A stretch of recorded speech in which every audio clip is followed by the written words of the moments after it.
नमस्कार दोस्तों, आज हम लोग एसएससी प्रीवियस ईयर का क्वेश्चन करेंगे जो CHSL 2019 का जो एग्जाम हुआ था 2020 में अक्टूबर में, उसका क्वेश्चन करेंगे। और क्योंकि हम लोग जानते हैं कि सबसे जो है अच्छा सोर्स जो है तैयारी करने का जो है एसएससी का वो प्रीवियस ईयर क्वेश्चन ही है। तो चलिए हम लोग देखते हैं आज पहला क्वेश्चन। इसमें दिया गया है कि 18,144 रुपया को 3 व्यक्तियों ए बी सी के बीच 3, 5, 8 के अनुपात में बांटने पर बी के द्वारा ए से अधिक प्राप्त की जाने वाली राशि क्या है। तो हम लोग देखेंगे कि ए, बी और सी के बीच जो रेशियो दिया गया है वो 3:5:8 और इनका कुल योग 16 हुआ और इसका कुल जो है रुपया में जो है 18,144 दिया गया है। और हमसे पूछ रहा है कि बी और ए के बीच में कितना का अंतर है। तो बी और ए का रेशियो में अंतर है 2 यूनिट का और 16 यूनिट के बराबर में हमको दिया गया है 18,144। तो 16 यूनिट के जो है बराबर 18,144 है, तो 1 यूनिट का हो जाएगा 16 से काट देंगे और 16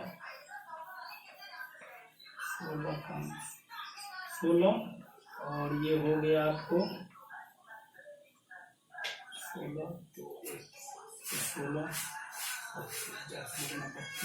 16 से नहीं कट रहा है। तो 2 यूनिट हम लोग को निकालना है। दो यूनिट का निकालने के लिए हम लोग 8 से काट देंगे। 8 दूना 16 और ये हो गया आपको 2 1 16 5 48 64। तो यहाँ पर आ गया 2 यूनिट बराबर 2268, जो कि हम लोगों का आंसर है। अब होंगे, चलिए हम लोग एक बार फिर से समझने का प्रयास करते हैं। इसमें दिया हुआ है कि ए, बी और सी का रेशियो 3:5:8 है और हमसे पूछ रहा है कि बी के द्वारा ए से अधिक कितना राशि प्राप्त किया गया है। तो बी और ए का रेशियो में 2 का अंतर है और हम लोगों को कुल जो है दिया हुआ था 18,144 रुपया। तो वो जो है सभी रेशियो का जो योग है 3 जोड़ 5 जोड़ 8 बराबर 16। तो 16 अनुपात के बराबर में जो है 18,144 दिया हुआ है और हम लोगों को जो है 2 जो है यूनिट का मान निकालना है। तो यहाँ पर 8 से जो है सो काट देंगे दोनों को।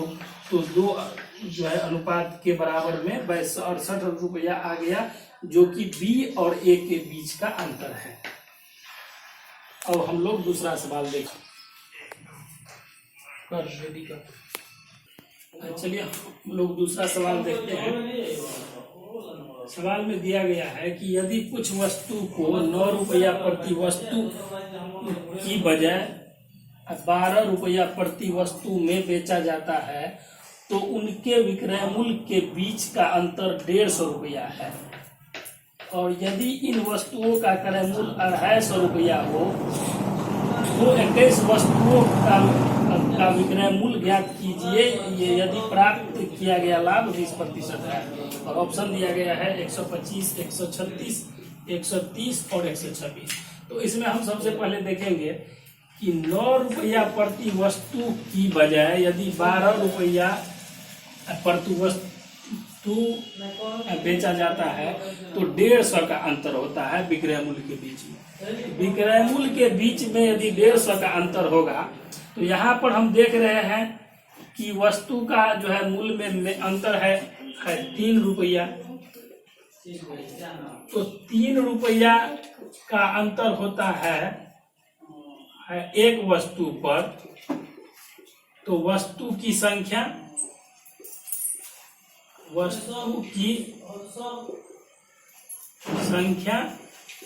हो जाएगा 150/3 यानी 50, और 50 वस्तुओं का सीपी दिया हुआ है।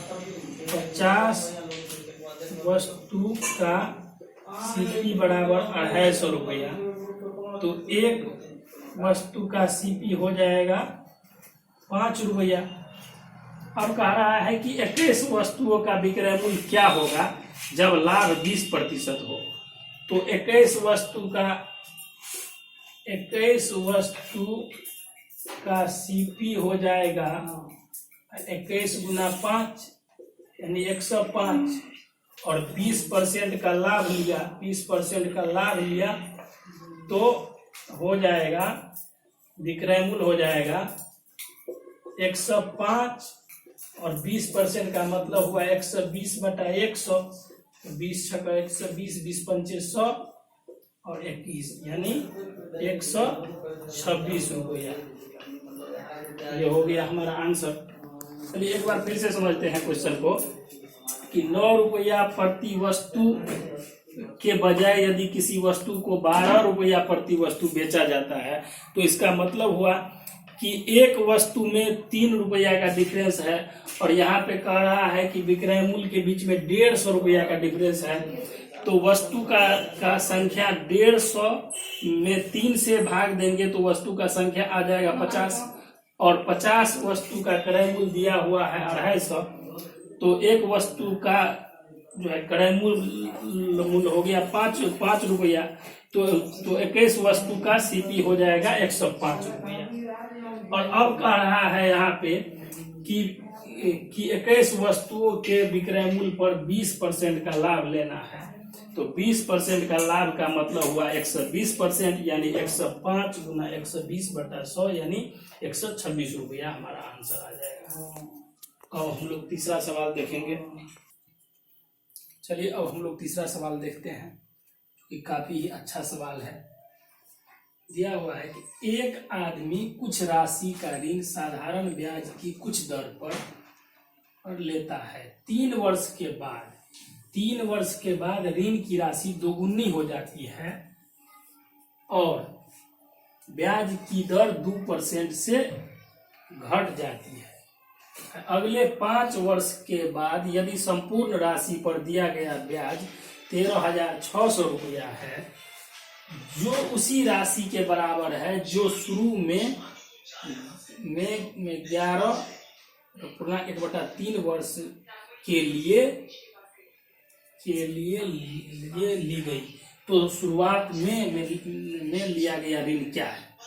तो इसमें हम सबसे पहले देखेंगे कि शुरुआत में लिया गया जो है ऋण मान लेते हैं कि मूलधन बराबर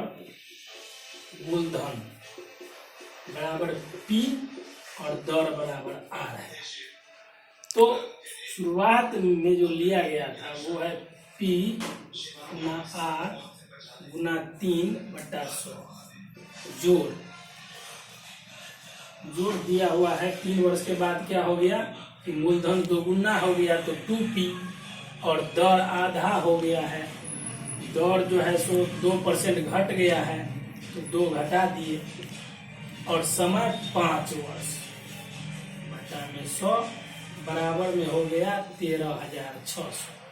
और दूसरा दिया हुआ है कि शुरुआत के ब्याज पर उसी दर से 11/1/3 का मतलब हुआ 34/3 वर्ष में वो इतना ही हुआ। तो यहाँ से हमको आ जाएगा PR के बराबर में आ जाएगा 17 दूना 34, 17 के 300, 2 400 यानी 1,20,000।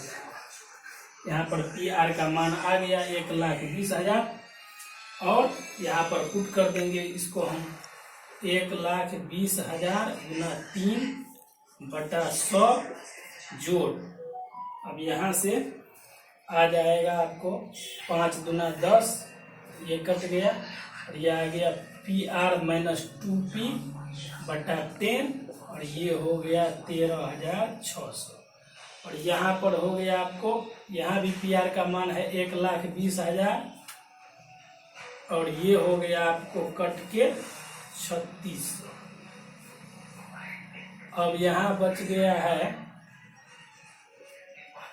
1,20,000 माइनस 2P बटा 10 बराबर 13,600। इसको इस साइड ले जाएंगे तो हो जाएगा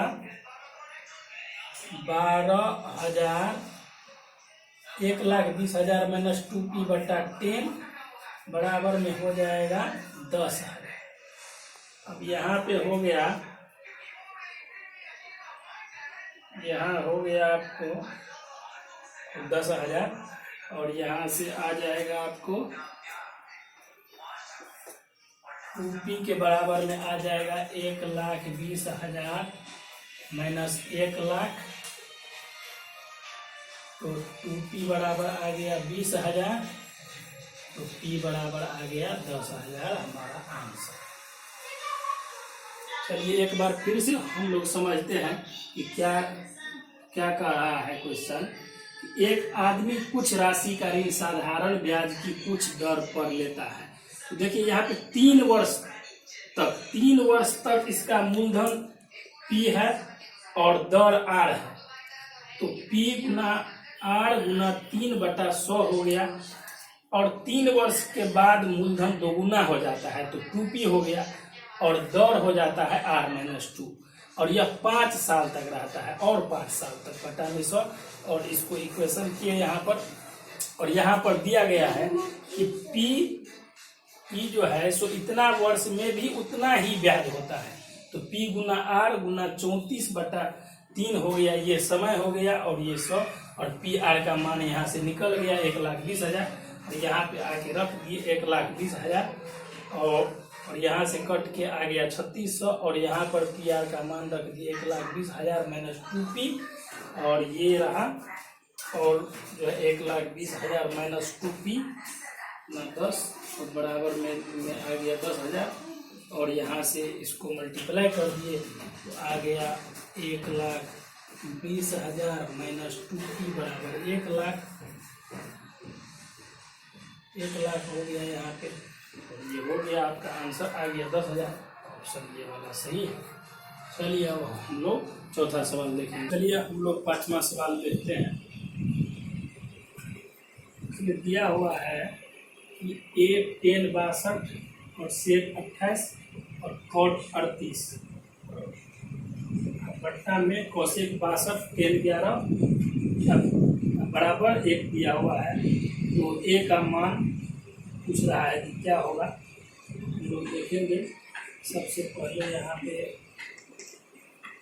A बराबर में हो जाएगा कोसेक 62 और 10/11 और बट्टा में 10/62 सेक 28 और कॉट 38। ये कोसेक 62 और सेक 28 कैंसिल आउट हो जाएगा क्योंकि कोसेक 62 डिग्री बराबर होता है सेक 28 डिग्री।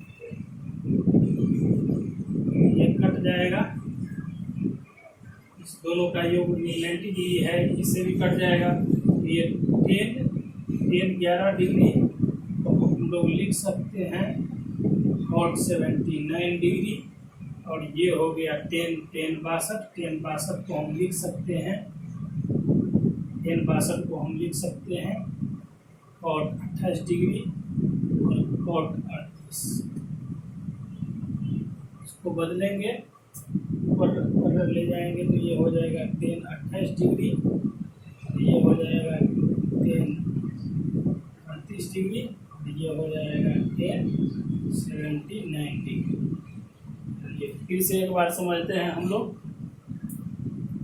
यहाँ पे इसको इस साइड ले गए तो तो कौसेक 62 डिग्री और टेन 11 डिग्री बट्टा टेन 62 से 28, ये फॉर्मूला है कि कौसेक 90 डिग्री माइनस थीटा बराबर होता है सेक थीटा, या सेक 90 डिग्री माइनस थीटा बराबर होता है कौसेक थीटा।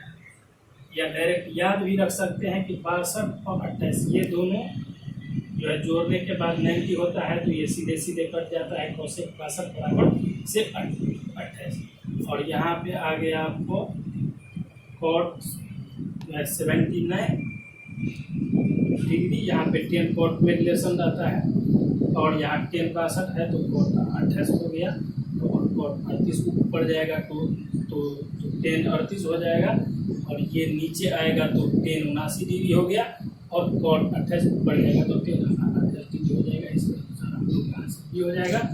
चलिए दूसरा सवाल देखते। तो हम लोग अब छठा सवाल देखते हैं, जो कि बहुत ही अच्छा सवाल है। अब देखिए यहाँ पे दिया हुआ है 5√3 + 7√2 और -√6 और -23/√2 और +√3 और +√6 का मान ज्ञात करना है। तो सबसे पहले हम देखेंगे कि यहाँ जो नीचे में है इसको कैसे हटाया जाए। तो इसके लिए हम क्या करेंगे, 23/√2 +√3 +√6 दिया हुआ है। यहाँ पे इसको हम a मान लेंगे, इसको b मान लेंगे और कर देंगे परिमेयकरण।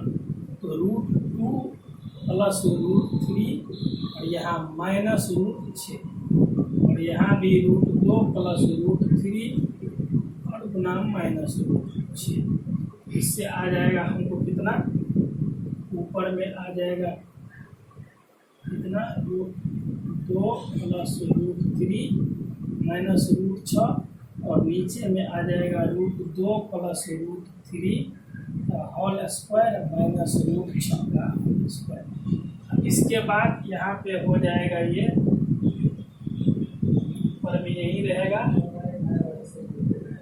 और ये हो जाएगा 5 + 2√6 -6, जो कि अब यहाँ पे देखते हैं हम लोग कि √2 + √3 -√6 और बटा में हो जाएगा 2√6 -1। अब यहाँ फिर से परिमेयकरण कर देंगे, तो हो जाएगा 2√6 + 1 बटा 2√6 + 1, जिसमें अब आ जाएगा नीचे में भी 23 आ जाएगा, यहाँ भी 23 है, √2 + √3 -√6 और ये हो गया आपको 2√6 + 1 और नीचे में भी आ जाएगा 2√6 का स्क्वायर -1 और यहाँ पर इसको थोड़ा गुना करेंगे तो आपको आ जाएगा, थोड़ा सा कैलकुलेटिव क्वेश्चन है, यहाँ पे हम लोग देखेंगे ये आ जाएगा आपको 4√3 और ये हो जाएगा आपको 6√2 और ये हो जाएगा आपको -6 12 आ जाएगा, यहाँ पे 12 और ये हो जाएगा इसमें √2 + √3 -√6 और बट्टा में हो जाएगा ये 23। ये 23 से 23 कैंसिल आउट हो जाएगा और यहाँ पे देखेंगे हम लोग 4√3 और 1, तो ये हो गया 5√3 और ये 6√2 यानी 7√2 आ जाएगा और ये हो गया आपको -√6 और ये -12। इसको घटा देना है उसमें से, तो इसका चिन्ह बदल जाएगा। अब सवाल पे आते हैं, 5√3 जोड़ 7√2 और -√6 -5√3 -7√2 ये +√6 और ये +12। इससे ये कैंसिल हो जाएगा, इससे ये कैंसिल हो जाएगा, इससे ये कैंसिल हो जाएगा, हमारे पास आंसर आ जाएगा 12। देखिए एक बार फिर से समझते हैं, इसमें सबसे पहले इस नीचे वाले को हटाना है, तो उसके लिए हम देख रहे हैं ये 2 और 3 का रूट है, तो 3 2 और ये √6, तो इसको मान लेंगे ए और इसका परिमेयकरण करेंगे तो ये आ जाएगा 5 + 2√6 इसका -6 और यहाँ पे 2√6 आ गया जो कि 24 है, तो फिर से कर देंगे तो 23 आगे कट जाएगा। यहाँ पे कैलकुलेशन करेंगे और हो जाएगा ये 23 कैंसिल और यहाँ पे ये आ गया। चलिए अब नेक्स्ट सवाल देखते हैं हम लोग। तो चलिए हम लोग अब इस 7वां सवाल को देखते हैं। इसमें दिया हुआ है कि सेक ए का मान 3 है, कोट बी का मान 4 है और निकालना है cosec square A plus sec square B और बट्टा cot square A plus sec square B.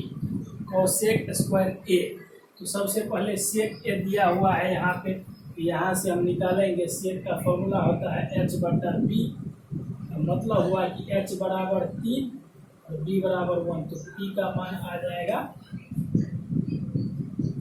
√8 और यहाँ पे हो गया कोट b, तो b का मान हो गया 4 और p का मान हो गया 1, तो h का मान आ जाएगा √17।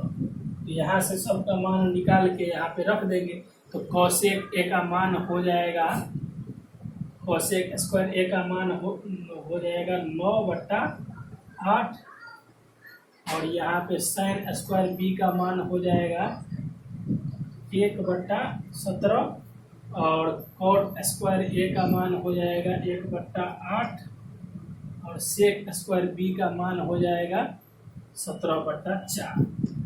तो यहाँ से इसको सोल्व कर लेंगे, ये आ जाएगा आपको जो है 17/4, 4 चौके 16 होगा यहाँ पर, हो गया। तो यहाँ आ जाएगा आपको 17 और 8 का करेंगे तो 17 9 53 और ये 8 हो गया, 17 × 8 हो गया। यहाँ पे हो जाएगा 2 + 17/8 × 16, यहाँ से आ जाएगा 161/17 × 8 × 16/19। तो यहाँ से आपको 8 हो गया, यहाँ 17 हो गया, 8 से 8 कैंसिल हो गया और ये हो गया आपको 17 × 19 16 17, ये आपको हो गया 16 2 और जोड़ 17 और ये हो गया आपको 19 से आपको आ गया यहाँ पे 16 से गुना कर देंगे। यहाँ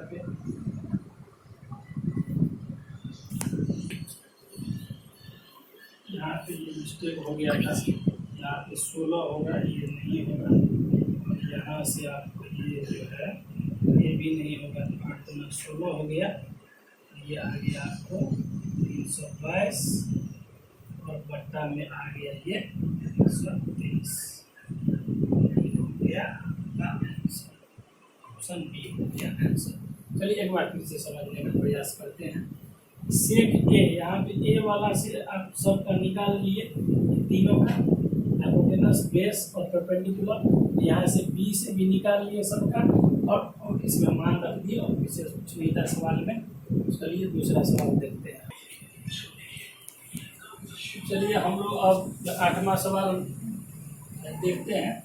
इसमें दिया हुआ है कि यदि 27 व्यक्ति दिन में 8 घंटे काम करते हैं तो 12 दिनों में एक कार्य पूरा कर सकते हैं, तो 18 व्यक्ति एक दिन में 9 घंटे काम करके कितने दिनों में काम पूरा करें। तो वही हम लोगों के पास फॉर्मूला है कि main into day into H और बराबर में मेन इंटू डे गुना एच, यानी MDH वाला फॉर्मूला M1 D1 और H1 बराबर होता है M2 D2 और H2। ये फॉर्मूला है जहाँ M बराबर होता है मेन और D बराबर डे और H बराबर R। इसी से बन जाता है कि आसानी से सारा सवाल। यहाँ से हम लोग काट देंगे 9 या 27 और ये हो गया आपको 36, 18, 36, ये आ गया डे बराबर 16 दिन में कर लिया जाएगा। 16 दिन हमारा आंसर। चलिए अब देखते हैं नेक्स्ट सवाल। चलिए हम लोग इस सवाल को देखते हैं। काफ़ी ये अच्छा सवाल है। दिया गया है कि दिए गए चित्र में यदि AD बराबर 3 है, AD बराबर 3 है और DE बराबर 4 है और AB बराबर 12 है, ये हो गया आपको 5 और BF का मान दिया हुआ है 2 और FG का मान दिया हुआ है 6 और BC का मान 10 दिया हुआ है, तो यहाँ पे 2 हो जाएगा, 2 8 2 10।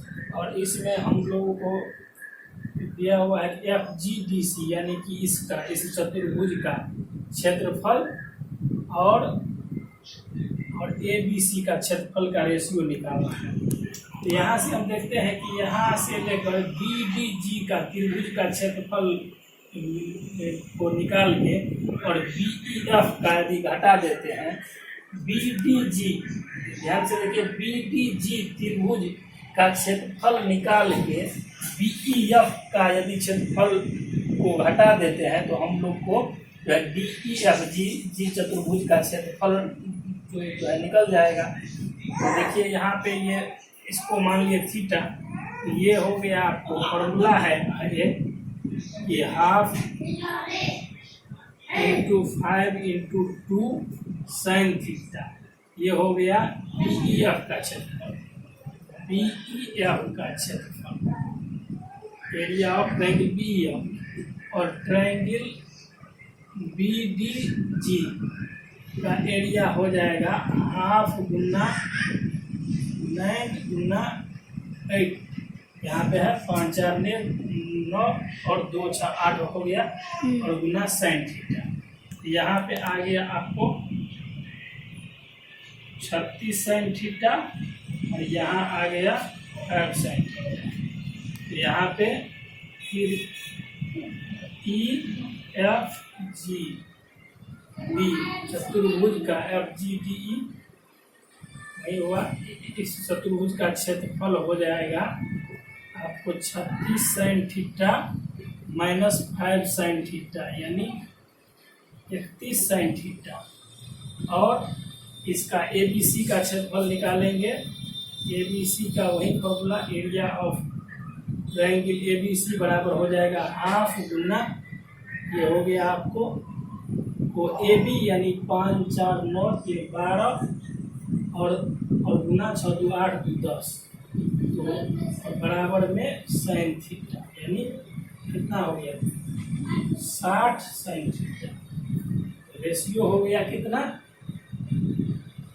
आपको रेशियो आ गया m/n बराबर कितना आ गया, m/n का मान आ गया कितना 31 साइन थीटा बटा 60 sine theta, sine theta cut गया 31/7। चलिए एक बार फिर से समझिए, इसमें आपको इस सवाल को बनाने के लिए ये फॉर्मूला आपको पता होना चाहिए कि एक फॉर्मूला होता है त्रिभुज बराबर हाफ गुना AB साइन थीटा, यानी जो कोण दिया रहे उस कोण जो दोनों जो है भुजा को मिलाकर जो कोण बनता है उसका उस जो है सो दोनों भुजाओं का गुणनफल गुना साइन थीटा का आधा होता है।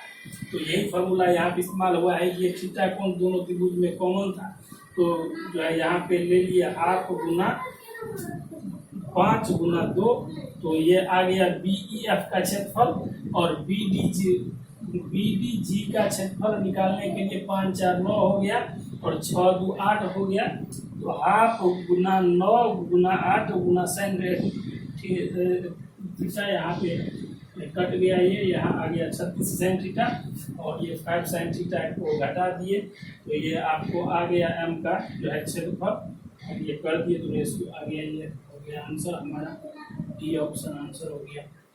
चलिए दूसरा सवाल देखते हैं।